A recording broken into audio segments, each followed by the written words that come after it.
Третата фаза е проектирана, проектот е завршен, останува значи да се обезбеди финансиската конструкција за која што интензивно се разговара, чак што више е најавен, како што ви кажав, и грант од Европската унија, односно од West Balkan Investment Fund за третата фаза, и веднаш чим тоа се заврши, ќе се тендерира и третата фаза.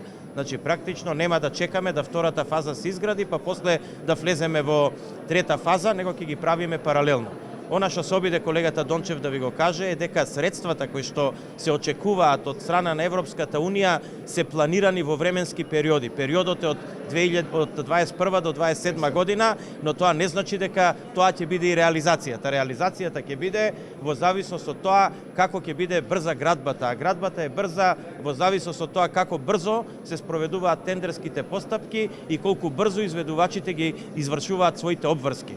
Значи, практично ние како влади ќе направиме се што е можно и во наша моќ да тоа биде што е можно побрзо.